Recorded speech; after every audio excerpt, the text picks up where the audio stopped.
the scholarship, you have to maintain high grades. Dito, kahit bagsak ang quizzes, basta at the end of the SEM, ipasa lang niya. Basta pumasa, call siya. At ito ay no expiration.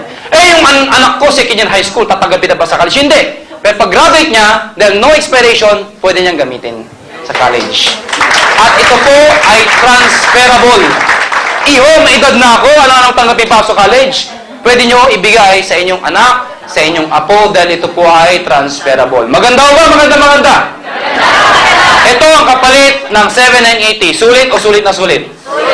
Ngayon, pag-usapan natin, paano kumikita ng pera. Number 1, pwede kayo mag-retailing. Retail. Ano retail? Benta-benta. There are people who love selling. There are people who hate selling. Sa akin po, hindi nyo kailangan i-push. Ang sa akin lang, alam mo yun, believe ka lang sa produkto mo, ang daling benta. Katulad ko. Tuwing nasa labas ako, may dalang produkto. Nagdadalang produkto. Pag may nakita mo mga kaibigan ka, mag-anak, kakilala, na hindi pa alam ang global, lagi kong dala to kahit saan magpunta. Sasakyan ko, lahat. Tapos may nakita ako, kaagad, nilalagay ko yan dito. Uy, kumusta ka na? Anong balita sa'yo? Pagkatapos habang nag-uusap kami, nililipat-lipat ko. Ano nangyari? Grabe nga. Oh, grabe ha. Hindi nga, bro. Grabe. Paano? Mapansin niya, hindi? Panilipat mo eh. Ano yung lagi mo sa kilikili mo? Sabi, syempre, pakipot ka. Wala to. Ang pasinin to. Wala to. Lalo ano ba yan? Para sa tita ko itong may high blood. Yung kausap ko, high blood din. O di mag-interesado, di ba? Uy, maganda. Nature's way to. Kwento mo na ngayon. Interesado ka ba? Ang daming tanong. Oo. Ito isa para sa'yo.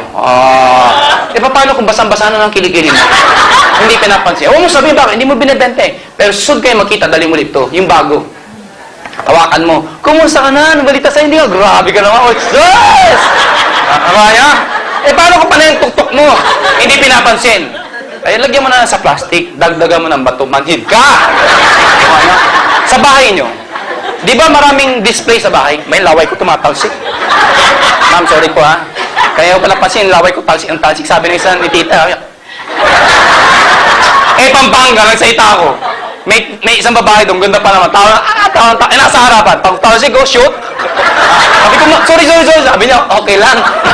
Para tayo nag-lips to lips. Laway sa laway, di ba? Ano sabi ko? Sa bahay nyo, di ba maraming display? Para sa display, para may bisita, ang ganda ng bahay nyo, gumagastos ka, hindi ka kumikita. Itago mo lahat ng display. Palitan mo na mga ganito. Pag may bisita, ang dami naman box dito. Ano may mga box na yan? Hindi, kwento mo! Direct sales. Ano yung direct sales? Magbenta ka ng 7 o ng global package. Ito po yung global package. Ito po ay global package. Magbenta ka nito, tatanggap ka ng 500 pesos. Ano yung direct sales? Magbenta ko nito, ang hirap na may benta niya. Hindi may sikreto. Simple lang, indirect selling. Ano gagawin mo? Imbitahin mo lang lahat ng kayo mo, kaibigan, kumare, kumpare, kakilala, kapitbahay, kamag-anak. Unahan ko na kayo. Hindi lahat na imbitahin nyo interesado. Mas marami yung ganito kaysa ganito. Normal po yun. Ang sa akin lang po, give everybody a chance. Nakuha nyo, huwag lang kayong emotional. Ano po yung emotional? Di ba kasi ba't nang-imbita? Ayaw mo? Ayaw mo rin? Ayaw nyo rin? Ayoko nang hirap! Ilan inimbita mo? 5? Dapat dito, pag inimbita nyo, pag ayaw, okay lang. Katulad ko, inimbita ko, 247, marami konti. Dami. Lahat ng kakilala ko, pati hindi ko kilala inimbita ko. Good news po, ang dami nag-join. 26. And the rest said no. Number 3, ang malaking pera, yung number 3, matching bonus. Ano po yung matching bonus? Tatanggap kayo ng 1,500 every match. Our first marketing plan is this, the matching. Paano po ito? Ikaw to. Nag-imbita ka. Nag-join. May 500 pesos ka. Direct sales. Nakuha nyo? Nag-imbita ko yung kaibigan mo. May 500 ka ulit. Since meron kang match left and right, tatanggap ka ng additional 1,500. Ang tinanggap mo, 2,500. Ulitin ko. Nag-imbita ka ng isa. May 500 ka. Nag-imbita ko ng isa. 500. Pwede sabay. Pwede kinabukasan yung isa. Pwedeng after 1 year. Bahala kayo lang mo iimbitahin yung isa. Basta pag may isa, may 500 ka na, may 1,500 ka pa. Total of 2,500. Question, niloko ba yung dalawa? Hindi. Then nag-join sila, may package din sila na katulad sa'yo. May scholarship din siya, no expiration, nakapagpa-check up din siya, may produkto din siya, insured din siya, nakapag-open siya ng account. Nakuha niya? So hindi mo sila niloko. Ngayon sabihin niyo sa akin, ganyan din yung iba eh. ganyan din yung order. Ganyan yung power home. Yung naman yun ngayon. Power lab. Oh. Ngayon, tolo pa din. Tama, ganyan din yun. Saan nagkatalo? Simple lang ho, common sense. Ano yun? Nagbayad ka na 8,000. Ay, inuwi mong produkto 2,000. Ay, ikaw Moses, niloko ka. Ibigay mo 8,000, inuwi mo 2,000. O, may mas worse. Magbayad ka ng 15,000. Ang bibigay sa'yo, papel lang. O, pero natatawa tayo, pero ang dami nag-join. Bakit? Ang promise, pwede ka magkabahay. Sinong ayaw ng bahay sa halagang 15,000? Ang dami nagbayad. There's enough money as an incentive, pambili mo ng bahay. Ito problema. Paano kung wala kayo maimbita? Babay ang 15,000. Dito, kahit wala kang maimbita, may scholarship ka. Nakapagpa-check up ka. Nakuha niyo? Hindi ka nalugi. Ngayon, pag ito nag-imbita, siya may 500. Ito nag-imbita, siya may 500. Ikaw, hindi mo kilala, hindi mo inimbita. Pero match, ikaw ay may 1.5. Lumalabas, basta left and right, basta may match ka, 1.5 ng 1.5 hanggang dulo yan. Nakuha nyo? Baka malugi yung kumpanya. Hindi ho. Kasi mayroong safety net. Hanggang 8 match ka lang or matches per cycle. 2 cycle per day. Which is equivalent to maximum of 16 matches per day. Teka, nalulito ako. Ano ibig sabihin yan? Layman's term. Hindi yan quota. Maximum ang tawag dyan. Yung binentahan mo dito ng global package at binentahan mo. Sa isang araw, ang bumili, 16. Sa kanan mo, yung binentahan mo at binenta din ang binentahan mo, 16 din ang bumili. Isang araw. Mahirap mangyari, pero nangyayari. Babayaran ka ng kumpanya up to 24,000 per day. Paano na-derive yan? Yung 1.5 times 16 na nagawa ng grupo mo at ikaw sa isang araw, 24,000 yun. May nagtanong sa akin, kung nagawa ko, dalawa lang. Hindi babayaran ka ng dalawa lang? Ang sasabi ko, yung maximum.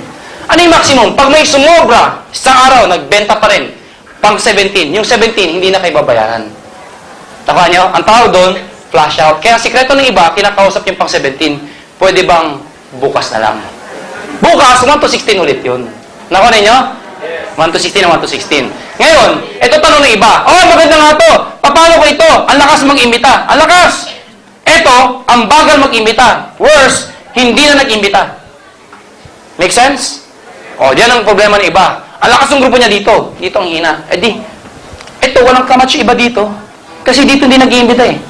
Tama? Good news po. Nasagot namin yan. Ano yun? Lahat ng products, merong points. Tandaan niyo yan. Pag may 1,200 points ka sa left at 1,200 points sa right, ikaw ay may 1,500. Ang 7,980 ay 1,200 points. Clear? Nag-buy ito ng 7,980. Di ba 1,200 yun? May 1,200 points ka sa left. Nag-buy ito ng 7,980. 1,200 points din yun. May 1,200 points ka sa right. Pag meron kang 1,212, meron kang 1,500. Tama? Tama? Okay. Ang dami dito nagbayad.